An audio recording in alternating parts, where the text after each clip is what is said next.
Chase Jarvis wrote, "The best camera is the one that's with you." Now that's been debated heavily ever since he wrote the book. Some saying it was glib, some saying it was inspired, but I've got to tell you, if you've got the P20 Pro in your pocket, the camera you'll always have with you, as long as you've got your phone, is very capable. Unlike many of the big channels who review phone after phone and use words like daily driver as they have more than one phone to choose to use on any given day, I don't. Like the vast majority, I take a 24-month contract, use that phone to death, and at the 6 months towards the end of the contract, hope that this will not die. So in late December, I walked into my service provider store looking to upgrade my Samsung Galaxy S7 Edge, an S7 Edge that I had very little option to get, as the Note 7 I was waiting for with bated breath started blowing up in people's pockets and bags and was recalled before I could ever get my hands on one. Maybe my hands dodged a bullet there. So sat there in the store, having laid out my budget and what I was looking for in terms of data allowance, etc., I was asked, "What are you looking for in a phone?" I hadn't really thought, it was all very last minute, but when I last upgraded I was looking for something that could do pretty much everything. Well, I finally got my editing PC, albeit with a TV rather than a colour correct ultra-wide monitor, but I'll get there, and I finally got a 4K capable full frame camera. Thanks for noticing. We've upgraded to the Sony a7 III as I'm getting more client work.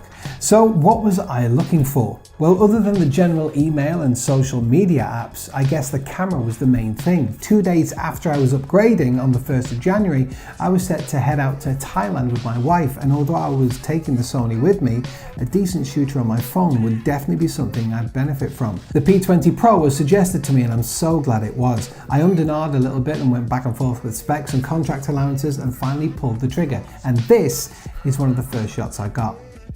On New Year's Day, while most people were nursing hangovers or still sleeping it off, my wife Emma and I were on our way to Manchester Airport and I was shooting away on my phone. Incidentally, Emma vlogged the whole holiday with the G7X I reviewed some time ago, so check out the link below to her channel and that playlist in the description if you'd like to see how the G7X did as a daily travel vlogging camera, or if you're just nosy and want to see what we got up to.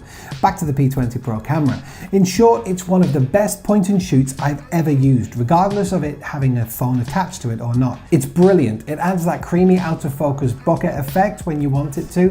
Thank you very much to Gerald Dundun for the correct pronunciation. Yeah, okay, it's not real bokeh, but this isn't a DSLR. It doesn't have that size sensor. It does have 3 lenses though: telephoto, wide angle, and a dedicated monochrome lens. That's not just for black and white pictures, but mainly to help the dynamic range in getting those shadows and those highlights without blowing them out or crushing them into noise.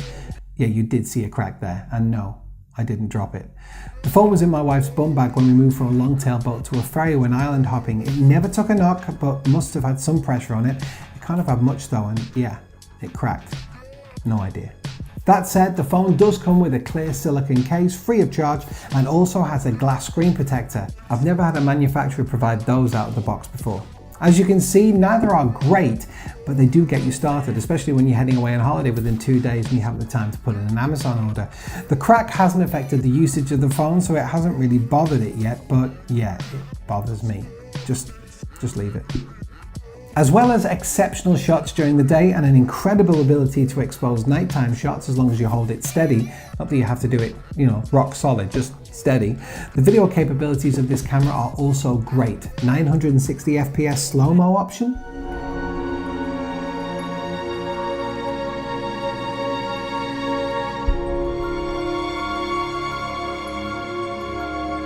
It's good, innit? Zooming in when filming isn't the smoothest, but it does have that up to 5 times optical zoom, which is optical zoom, but it's not because it's using the wide angle and telephoto together and zooming in between those 2 focal ranges, so it kind of is, I don't know, wizardry, and all very, very clever. It's not the smoothest in the video image stabilization department, but throw it on one of those inexpensive 3-axis gimbals and it will become even more of a contender.